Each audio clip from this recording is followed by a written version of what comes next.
Hello and welcome back to the Hogfather YouTube channel. Sorry there's not been so many updates recently, no videos, but I've been a little bit busy at work and yeah, not been able to get much done. So anyway, I've managed to get a few jobs done. I've got the electrics sorted out to a standard, ready for testing.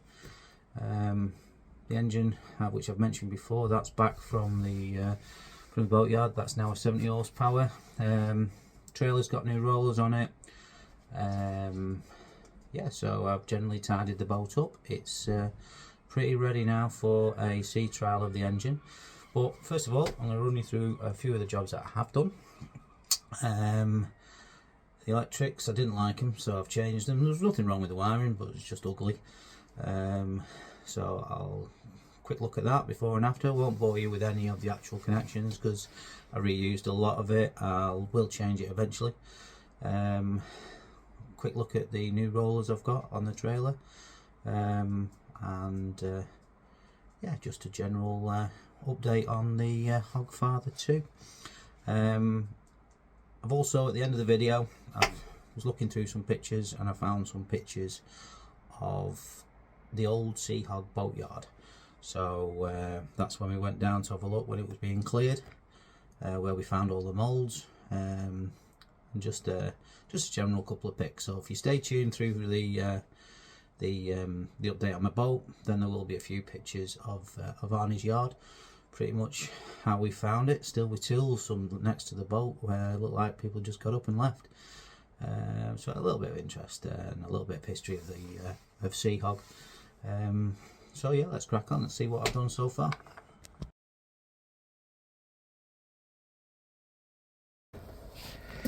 Well, this is the current setup in my SeaHog Samurai. It's an old Ray Marine, a decent Icon VHF. And it's got all this, which I don't like. I don't like it at all. It's too visible. It's in the field of vision when you sat down steering, so it's all coming out. I have got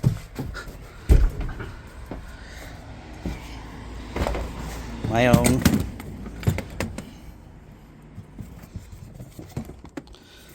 Lawrence.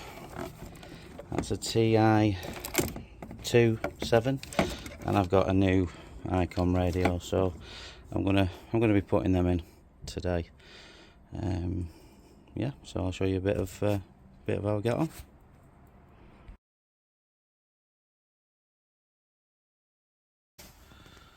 Well, hello and welcome back. Right, we've done a little bit of upgrade on the electrics. Let me turn you around so you can see. Obviously, I have now mounted my Lawrence Elite TI2 on the centre helm. Put a little bit of carbon fibre wrap on there because it had quite a few holes on it for where they drilled different things in it. So that's my Navionics and fish finder there, straight in front of my steering wheel, and I've decided to keep the VHF up the top. It's a slimlined Icon, so yeah, it's not in my way. That's my field of vision, nice and clear apart from my dirty windows. And again, we had a bit of trunking lid, so we've replaced the trunking lid. All that wood has gone. Still a few marks and a few holes which I'll either clean up or paint inside the cuddy. So radio's up there, Lawrence down there. I haven't bored you with any wiring because I've kept the power supply for, it was already existing up there, for the radio. It was good, so I've left it. Same for the power supply for the fish finder. I just moved it down and took it out the back. So that's me electronics pretty much how I wanted it. I might still, I've kept the homemade tablet mount. I might mount it behind, but to be honest I might not bother. I might just leave it nice and simple as that. Like I say, put the carbon fibre there. I'm probably gonna paint that wood white, or again cover it or do something. Don't want the wood. So yeah, that's me electrics pretty much done. There is it's an old little fuse board. The auxiliary switch is a little bit dodgy, so I might well change that. So my voltmeter, a couple of USBs, my clocks. Yeah, not a bad seating position. So I'm pretty much happy with that. I'm ready to go out. What I've also done is, in the last video I mentioned that I only had one seat pod, which they'd screwed down. It's not soft anywhere, but I will be addressing that. So I got hold of this seat pod off a friend at the fishing club, and what I've liked to do is I like to just CT1 or suitable adhesive, just glue it to the deck, and then what I do, obviously they have a hatch, is I just glass the inside. So I'll sand down inside there and just put a little layer of glass fibre down around there, so it's solid as houses, and there's no screws going into my marine ply floor. What I could also do, and what I've done before, is then just put a little strip of fiberglass here, a nice pattern all the way around, but I won't be doing that till I'm ready to paint the floor. The floor isn't bad, so I'll probably keep it for this season and do it for next season. Also, one thing SeaHog always did was they kept that bit gel coat, which on my last boat, which was the Hogfather 1, a Sea Trooper, it's very slippy that, and sometimes I do pull my anchor through the window. So I will, when I go to paint the deck, I'll give that a rub down, and I'll extend the anti-slip paint onto that section as well.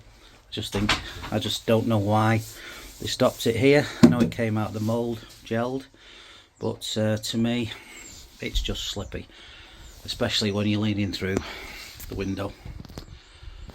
So yeah, it's pretty much ready to go now. Done a couple of other little modifications which I'll come to next. So yeah, that's the electronics. Like I do say, I'm gonna probably renew that because it's coming to the end of its useful life. I do have a twin battery system there, and also an isolator. This also, I will eventually neaten it all up. Generally get some more of this little Copex here. Get the bigger stuff and put it around there and cover it up. So yeah, that's the inside of the boat. Other job I've done is the trailer rollers, which I'll show you next.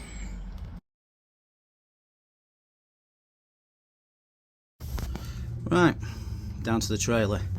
Now, when I originally bought this boat, it had different rollers, and it also had the original for the trailer. They were much wider wing brackets than the ones you see here, and no matter where I positioned them, especially at the back, they were always sitting on one of the chines. So no matter where I positioned the boat, where I positioned the trailer, they were always sat on one of the chines, which I didn't like. I like to sit it flat, runs better if it's in there. So I purchased some of these nylon rollers off eBay, and I fitted them. Excuse my dirty hole underneath there, I haven't cleaned that bit. But yeah, I've fitted those. I'll put a picture of the old ones in here. So as you can see, they were quite a lot wider, and yeah, they just didn't sit nicely at all. If you look at the back there, doesn't matter where I sat it, it sat on one of these chines. So these smaller ones here, much better. And I've already released it off the trailer a little bit, and it already moved a bit, so I know they do roll very well. So next couple of jobs, my wheels need a clean up, they're dirty. Same with my sand wheel at the front. Windows need a clean. Couple of press studs need replacing, but it's getting there. It's getting there. I'm really pleased with it. Well, like I say, that was just a brief update of what I've done so far. Now I'm going to put some pictures in. Hope you enjoy them. I'll do a brief voiceover of what I can remember what happened when we actually went down, and hope you find it interesting. Of course, please do like and subscribe to my channel. It does help, and gets it around there, gets it out there. Hopefully the weather is getting better, and I will get the boat out soon, and we'll see how this 70 upgrade has affected performance. Yeah, so hopefully the next video will be out in the water. But in the meantime, enjoy these next few photos, and I'll see you again soon. Bye. Well, here's a few pictures as promised of SeaHog Boatyard, but it was back in 2019 when we went down to have a look, just have a look round while they were clearing the place. So let's have a look. Well, here's the first boat mould to have a look at. It's the SeaHog Samurai. Here, as you can see, we found this mould ratchet strapped to one of the spits down at SeaHog Boatyard. It was outside. It's quite a thin layup of a mould. It wasn't in good condition. There was quite a lot of mould, quite a lot of osmosis, and it appeared not to be straight visually, which I do believe it did have problems when they started trying to remould from it. I believe the newer SeaHog was in the process of making a new mould, but I think it's been destroyed now, and I don't think this mould no longer exists. Real shame, cracking mould, but yeah, it's gone. As you can see, that's the bottom, and then we found the top section of it. This was just sat outside with piles of junk in it. Top wasn't that bad actually, it did polish up quite well, but yeah, unfortunately SeaHog Samurai no longer. Next mould along was the SeaHog Sea Trooper. We found the hull outside just as you go down the slope in the old SeaHog. It was full of water, full of mould, plenty of osmosis. There was pieces of metal being chucked inside it. It wasn't in a good state at all, but it's a good heavy layup of a mould, and I personally polished this up, and it wasn't bad. It didn't come out too bad at all. There was some bits and pieces that Clive down at Explorer Boats, he managed to get rid of, but yeah, it was not great, but it was a usable mould, and due to the thick heavy layup. There's the top section again, found outside. Wasn't much wrong with this. Unfortunately, due to the upside down nature of the way a mould is made on the top, it was full of water at the bottom and at the back, and this did have some quite heavy osmosis, which showed when you moulded out of it. Yeah, a lot of bubbly areas that you had to put heavy gel onto and then polish it all out. So it became a little bit of a hard work making a boat out of this, but it was still a usable mould and got better with every heavy mould you took out of it.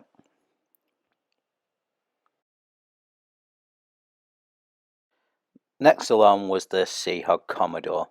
We found this in like a polytunnel area. It had an actual boat laid up inside it, quite a heavy layup as well. which was later popped out, and I actually popped it out in my garden. It was a light blue top and a light blue bottom. It had some heavy gel sag on it, but it was later produced, and I think it was finished off by Scott at Refit Marine. So it was made into was actually made into a boat, and I believe sold off quite cheap. So there's a all blue SeaHog out there somewhere that was probably originally laid up by the original SeaHog team and then finished off later. Yeah, it's out there somewhere, so if you know about it, drop me a message. Next boat along, SeaHog Trio. This was found in the corner of the workshop. And if you look in the background of this picture, there's a red boat that was virtually made. It had a top mould done in red, no windows in. The hull was done with a floor and transom in, but it wasn't yet stuck together and it didn't have the windows cut in. And there was also, in the mould, another boat laid up ready to go. So it's like they were in process of making boats. Even though the Trio was an old boat, there was one in production and in finishing off and one in production. So yeah, this boat seemed to, even at the end, seemed to be going and seemed to be selling. So that red and white boat in the back, that went out, and I believe that got sold. So that's out there somewhere.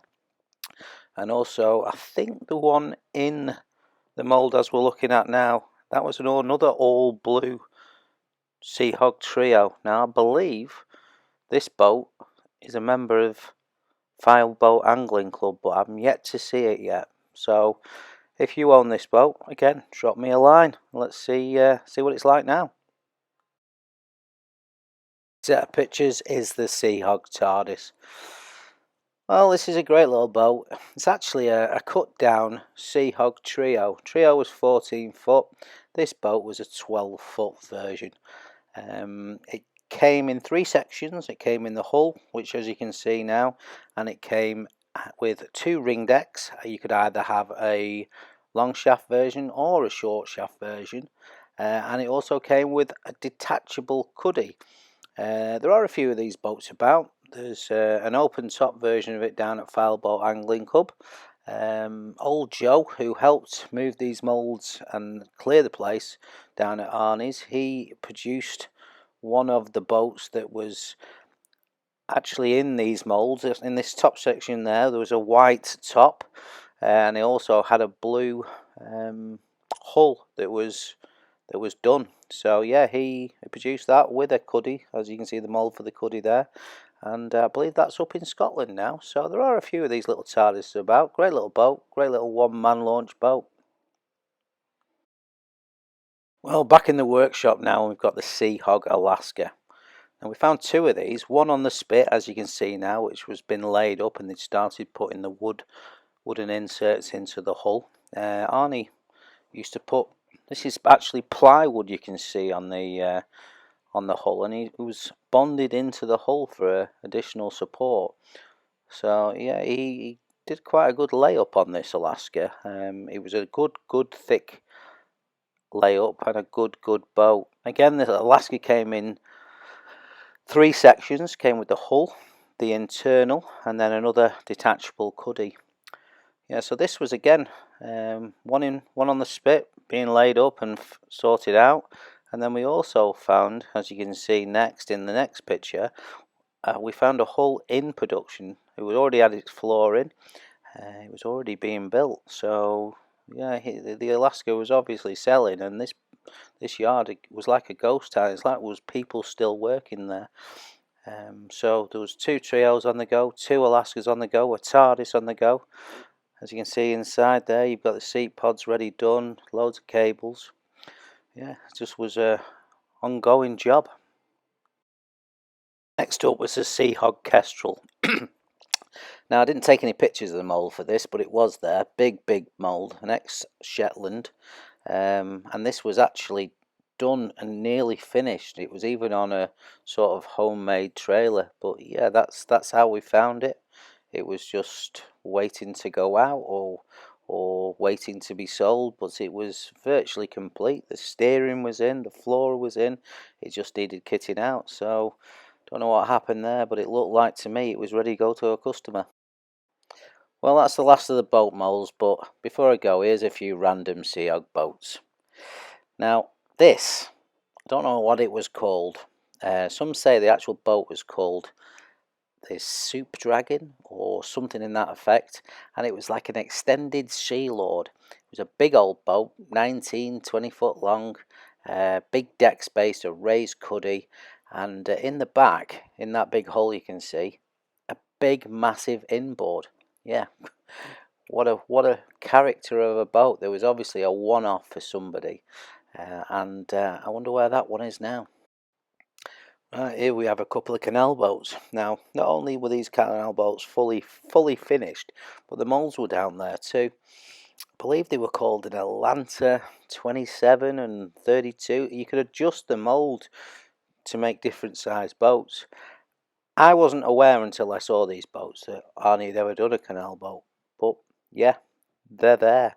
And I don't know where these went. The guy that was clearing the yard, Stuart, he sold them off as part of his funds for clearing up. So yeah, canal boats. Who'd have thought SeaHog did canal boats?